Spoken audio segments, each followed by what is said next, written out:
This is Orange Nation Overtime with Stephen Fonte and Paulie Sibilia.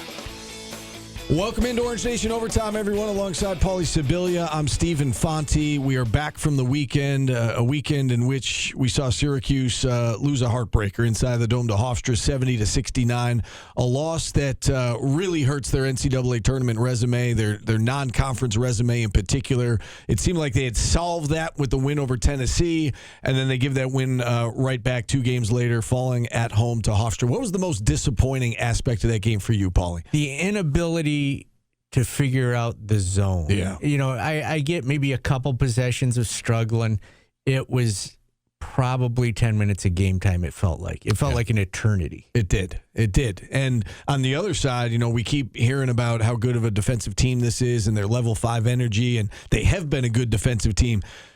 Hofstra went 12 for 18 from three-point range. Now, some of that is you got to tip your cap to the opponent and say that's really good shooting. But some of that is you got to get out on shooters, Paulie. In Division I basketball, if you leave somebody wide open, they're more than a 60% shot of hitting it, and they were wide open shots for this team. Including that go-ahead 3 from the corner at the very end of the game. Cayenne lost his guy, and that was the game-winning basket, the big 3 from the corner.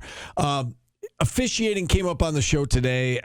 A lot of questionable calls. And I think you could say both ways, but there was a glaring issue the last minute, right? There was the out-of-bounds call that they went to the monitor, red challenged, and they didn't have conclusive evidence, so they kept it with Hofstra basketball. You had to challenge that, right? You had to. Had to. And I think in part, you know, yes, you had to challenge it because it was the final minute and you're behind. The other big reason you had to challenge it is that you still had several fouls to give. So there wasn't even a guarantee that you were going to be able to foul enough to get the ball back. And as it stood, you know, they did create a turnover on the 5-second violation and got the ball back and had a chance to win. But he's got a challenge there, even if he doesn't know. I think you got to take a shot. And, you know, JJ was adamant that it didn't touch him. I tend to agree with him. Like, I don't think it touched JJ. I think it was a case of the referee guessed on whose ball it was so that they could go to the monitor. The call was Hofstra ball on the floor, and they didn't see anything either way that could overturn it one way or the other. If they had ruled Syracuse basketball, I think it would have been Syracuse basketball. It was unfortunate that they didn't have conclusive evidence. Yeah, I think the official needs to, in that situation, say, I didn't see it. Just be honest. Go to a jump ball. Go to a jump ball. Potentially. But, again, no harm, no foul, and that, you know, the saying, ball don't lie. Syracuse got the ball back because of a 5-second violation. And then it goes to Cayenne Anthony. JJ unable to get open. Cayenne gets the ball, made the right play by going to the ball and then attacking the basket.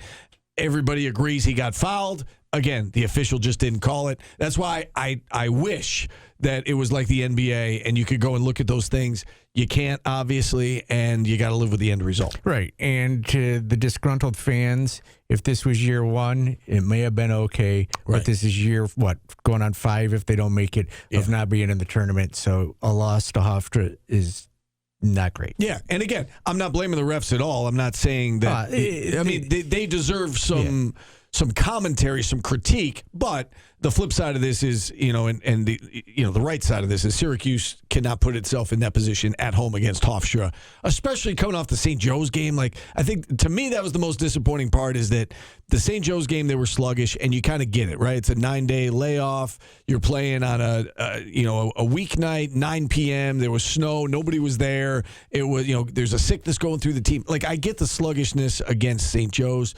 You can't have that happen against Hofstra, though, the very next game. That had to be the wake-up call. It wasn't. Hofstra played great. Syracuse didn't, and they ended up losing by a point, and now this really hurts their NCAA tournament resume to the point where they've fallen into the 90s in the net rankings. They're not really going to be able to make up any ground these next 3 games because they're expected to win these games by a lot. And their next opportunity is Clemson on New Year's Eve, which becomes an enormous game for this team. Yeah, it's a must-win early in the season. They're behind the 8 ball, as I like to say. That would put them really behind the 8 ball, and that puts you in have to win all of the games against the bad teams, and then you've got to beat Duke at Duke, basically, to get to where you need to be. They're going to have to make up for this somehow, and certainly beating a top 10 opponent would do that. They're going to have a lot of opportunities the month of February, right? But they can't hurt their resume prior to that. They can't keep going backwards. They got to move forward, and this stretch to close out 2025 is very, very important. It is a Monday. We did have Mike McAllister on our show, as we normally do, and we led him off by asking for his takeaways from the game against Hofstra on Saturday. The perimeter defense, I think we know that this team in the half court isn't a great team. They're not overly efficient. They're at their best offensively when they're able to run and get out in transition and create opportunities off of that. And the half court offense has kind of just been so-so for most of the year, in my opinion. But they've been really good defensively in almost every game, basically barring the second half against Iowa State. And in this game, I understand that Hofstra shot better from three than they had all season. They were, basically 67%, I think, or something like that. I think they had 18 three-point attempts, and it felt like 15 of them were wide open with no one near them. And so the fact that they couldn't identify the shooters and kept giving them open looks from the outside, that was the most disappointing part of it to me. I'm not exactly sure where the disconnect was, whether, Coach Autry said after the game that they didn't do anything different or they didn't do anything that surprised them. And so if you're following the game plan, you would have thought at some point that you would have identified shooters, and they just didn't, and that bit them after they took the 1-point lead, and Kyan Anthony got sucked inside and was inside in the lane, and they kicked it out to the corner where he should have been, and guy gets a wide open three and hits it to give him the lead that they would ultimately never give up. That was, I think, the most disappointing from a Syracuse's performance standpoint, not bringing the officiating into it. Yeah, just to prove your point, Syracuse was up there in the three-point defense, going into that game. The game before 29%, last three 36.8, but that includes 66.7. Yeah, they made 12 of 18. Yeah, that is outrageous. That can't happen. That was the biggest thing. Mike, what stops teams from just playing zone now? Well, Syracuse is going to have to prove that they can beat it, to be honest. That's the best way to do it. So how do you do that? I heard Pat call into, I believe it was the post game, and he had mentioned that, he thought that they should have had Tyler Betsy out there instead of Sadiq White to combat the zone with his shooting. I think that's an option. Another option is you get Donnie Freeman back. You can put him in the high post. I think that helps a lot. Not having him really hurts what they can do from a rotation standpoint, sort of switching between him and Tyler Betsy or playing those two together, or even playing him, if you decide you wanted to go a little bit smaller, playing him at the 5, although I wouldn't want to take William Kyle off the floor. So I think that's the biggest thing is you have to have someone that can play at the high post. I'm not sure teams are going to respect Sadiq White's shooting ability enough to come out on him if he is playing there. Whereas I think if you've got a Tyler Betsy or a Donnie Freeman there, I think that's a little bit different.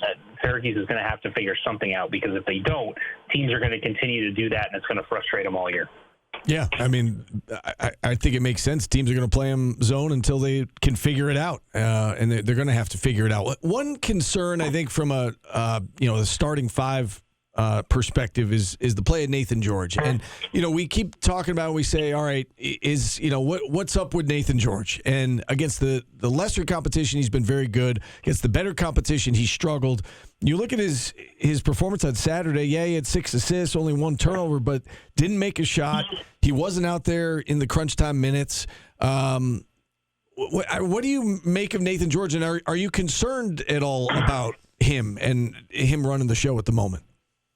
I am, because although I don't think it's nearly to this level, it just is giving me some PTSD from the conversations we were having last year at the point guard position. And again, I think that he's played significantly better so far this year than what they got out of Jaquan Carlos last year. But just similar conversations is that when Carlos came in, you had a certain level of expectation for him. George comes in, you have a certain level of expectation for him. It's not living up to that, and it feels like you're kind of having those same thoughts, feelings, conversations. Now, I think George is a better player. I think he's got more potential than what Carlos brought, and I think the biggest key for him is defensively. If he can be okay defensively, even if he's not quite what we thought he was offensively, it still gives you enough with this team, I think, to win a lot of games. The biggest problem for me on Saturday, I didn't think he was playing that well defensively. I thought he missed some rotations, missed some assignments, and that led to some guys getting open looks. And, there were just some other points where he's sort of dribbling the ball around and not really doing anything with it. I think he's got to kind of get out of his own head and just go back to playing basketball. Yeah, and the comments are coming up in the chat about wasn't he under the weather? Yes, he was sick against St. Joe's. It stands to reason that 48 hours later he still wasn't feeling well, but it's been more than just recently. It's really been, he's been very inconsistent throughout the season to this point. Him not being on the floor for that last play is a head scratcher to me. He's the best point guard you got in that situation, I think. See, yeah, but I mean, again, go back to the Houston game. Like the ball was in his hands, and he didn't handle it well, right? I mean, he didn't go to the basket until 3 seconds left. They get a shot off late. It ends up getting blocked. This was coming out of a timeout, though. No, I know. I understand that, but you still had the opportunity to put him in the game there if you wanted to, and Red chose not to. I don't know that that's head scratching. I think that was, again, he was 0 for 4 from the field. Hasn't played well lately. I don't know. Mike, what do you think? He's your best distributor.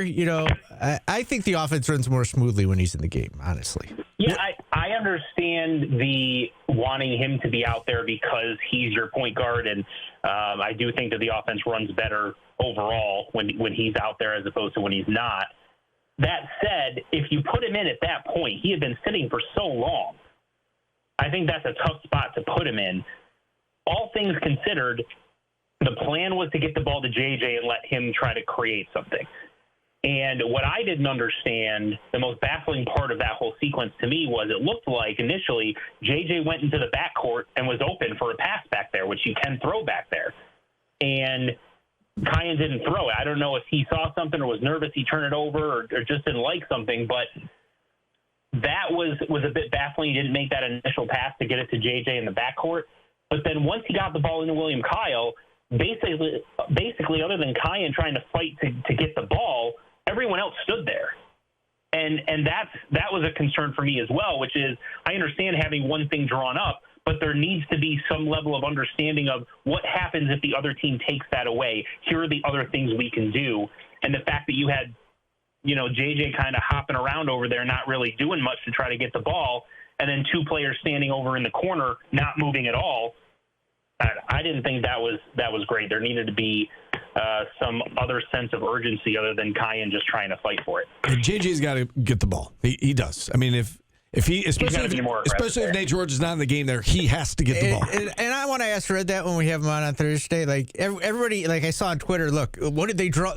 Why would they draw this up? I don't know what the play was, at the end of the game there, but JJ's got to get the ball. He's got to get the ball, and there's plenty of time to make something happen. And to Kyan's credit, he went and got the ball, and then he tried to make a play, and he made the right play. He got fouled, and they just didn't call it. Yeah, William Kyle's got to get rid of the ball. Like even in the zone, just the ball doesn't move fast enough. Like I get the spacing, the ball just doesn't move fast. They were getting the ball at the line to Sadiq, and he would look at every player before making the pass. If you're beating a zone, that ball's got to move quicker. Yeah, that's they're second guessing themselves against the zone. They got to get better against the zone. Obviously, we've talked about the free throws. We haven't mentioned. We should at least mention the fact that William Kyle he's a stud. He made some big free throws in that game. Just I know we haven't talked many positives on this show today, Mike. But your thoughts on the way William Kyle's been playing? He's been playing great. I like the fact that was he 6 for 9 from the free throw line in that game or something like that. Well, he's 3 for 4 in that particular game, but the last two games he's gotten better between St. Joe's and this Hofstra game. 3 for 4 against Hofstra, 6 for 9 against St. Joe's, So if the fact that he was 3 for 4 and you're still, he's your worst free throw shooter essentially is what you expect. And then he goes 3 for 4 and you're still a poor free throw shooting team overall on the day is even more baffling. But, if he can get his free throw shooting even up to like 60%, it kind of takes that Haka Kyle away a little bit, but he's been so good. I mean, he gives you so much on both ends of the floor, and I haven't seen any dip in his level of effort in any game this year. He goes all out on almost every play. It's extremely impressive. His motor, he gives them so much in transition. He's a much better shot blocker than I thought he was going to be. He's a good rebounder. I wouldn't say he's a great rebounder, but he's a good rebounder. And I've been most impressed that when they've stepped up the level of competition, he's going against guys that are supposed to be, bigger than him or more highly touted than him or whatever. He has more than held his own. He's been extremely impressive. He's been a huge bright spot for them so far this season. All right, one more basketball question, then I do want to ask you a little bit about football, but just kind of where does this team go from here? They've got 3 bad teams coming up. Obviously, that Clemson game looms large on New Year's Eve. How do you think they bounce back from this? Well, I think you got to win these next 3 games pretty convincingly. If you do that and then you go into the Clemson game, you can figure out a way to win that game at home. I think you sort of feel like you've kind of gotten yourself back on track a little bit. The net ranking, I understand it's in the 90s now, and part of the flaw in the net ranking is that a game like this against Hofstra, there's every possibility that Syracuse could have a strong remainder of the regular season, and the Hofstra is sort of a blip on that stands out as it doesn't belong with the rest of the resume type of situation, and yet that will hurt them more than 4 or 5 really good wins will help them. That's always a flaw in the net to me. It's part of the reason why I don't like it. I still prefer the old RPI, but that's my old man yelling at a cloud for the day. But you win these next 3 games, you win that game against Clemson, and then you give yourself a shot going forward. I mean, they've got a good start to the ACC schedule after that Clemson game, where if you can find a way to get a win there, you could end up rattling off 6, 7, 8 wins in a row.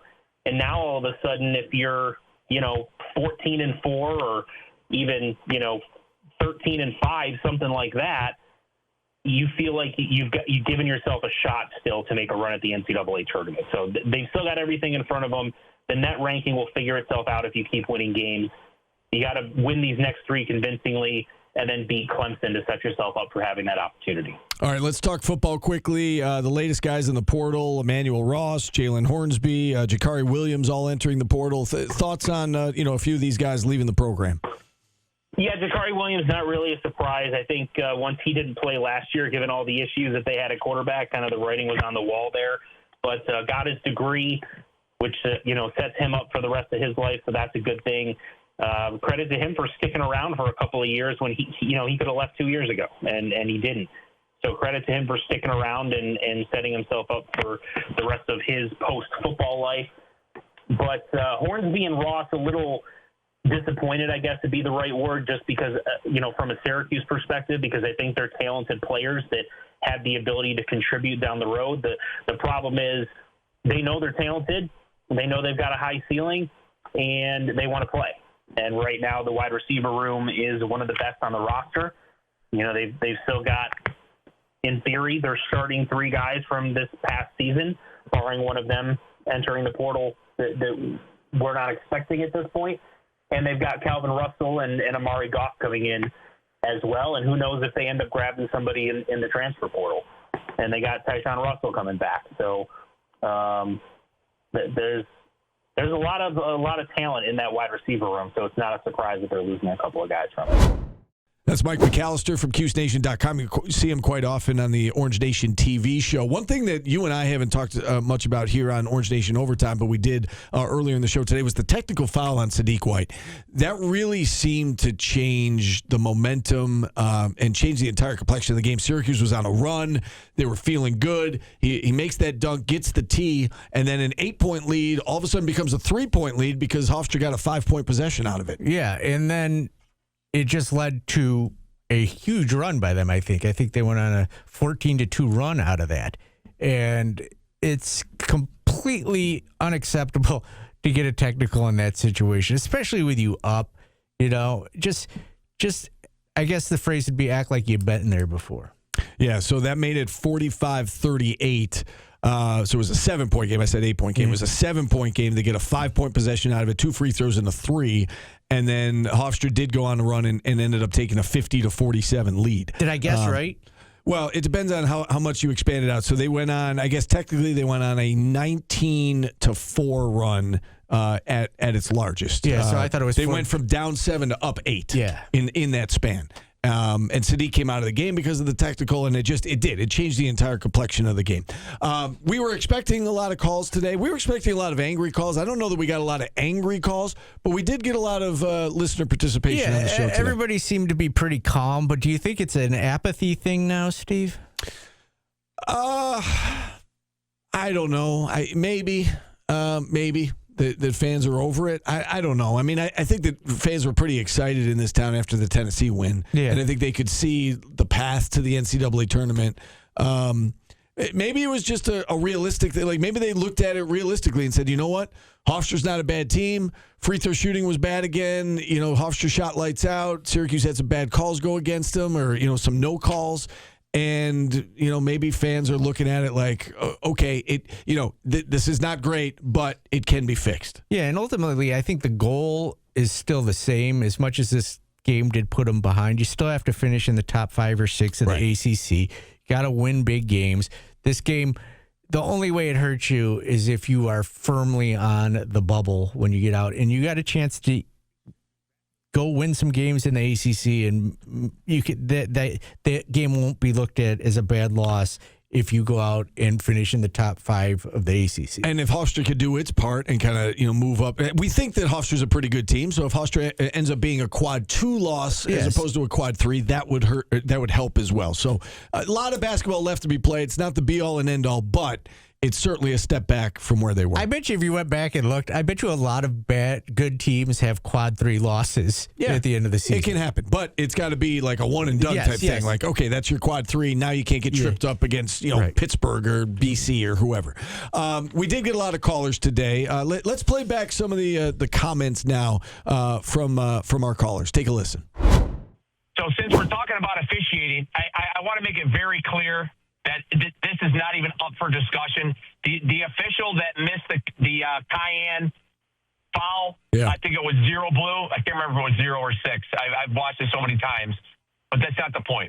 He literally was close to the play. He did not see the foul. He had, I want to say it was 0 blue. His shoulder and back is what he was looking at because he was in a horrible position.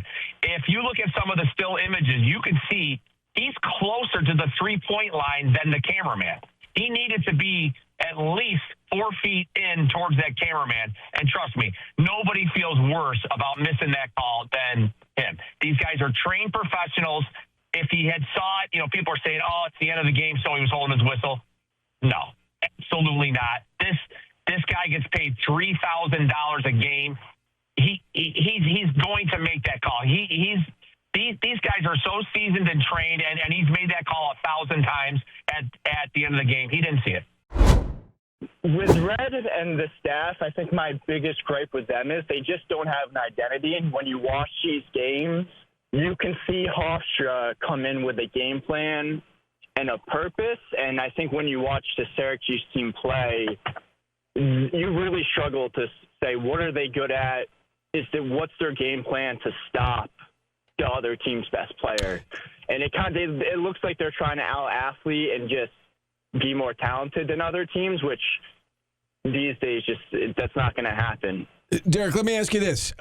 Did you feel the same way in Vegas? And the reason I say that is because, watching the Houston game, for instance, I felt like I saw an identity in that game. I will agree with you that I think the identity is inconsistent. I think they got away from it against St. Joe's and Hofstra, but I thought that against Houston, against Tennessee, for part of the Kansas game, it's that whole level 5 energy, and I know that it gets tired when he says it over and over again, but I feel like we saw that, and that's the identity. We're just not seeing it 40 minutes every single game in and game out. Do you agree with that?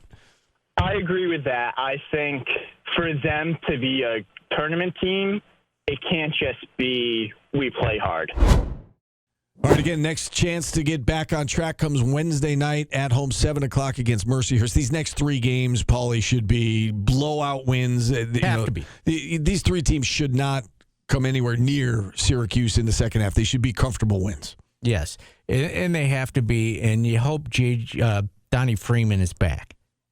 He was practicing. Rumor has it he was under the weather like everybody else on the team has been for the last game.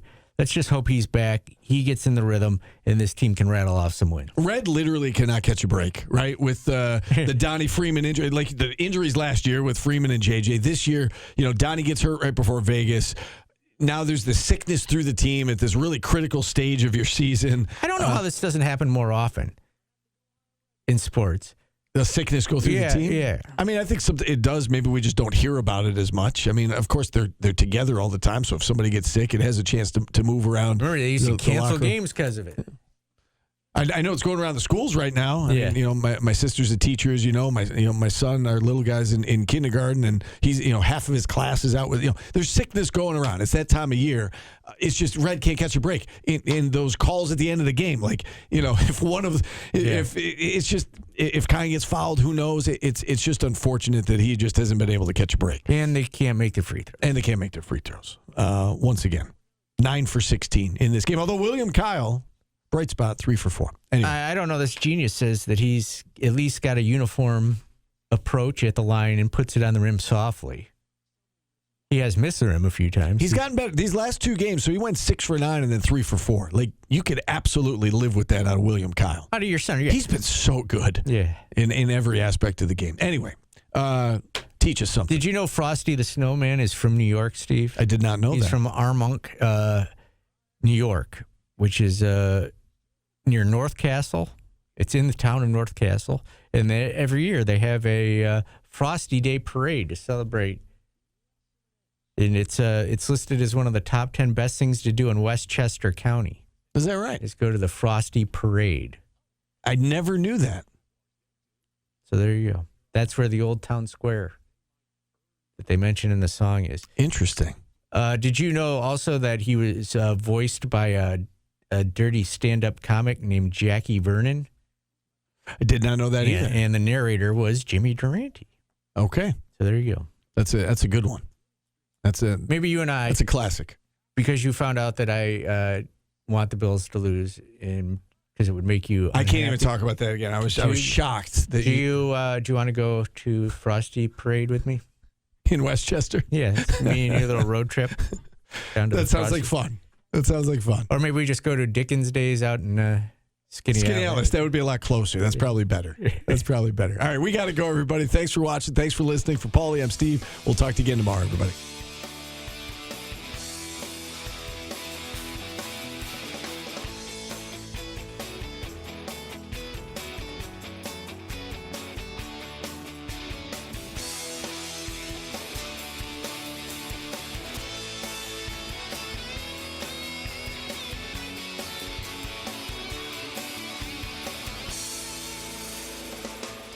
Download the WSYR Plus app on your TV to stream News Channel 9 for free. Just go to your smart TV, search WSYR Plus in the App Store, and download to start streaming today.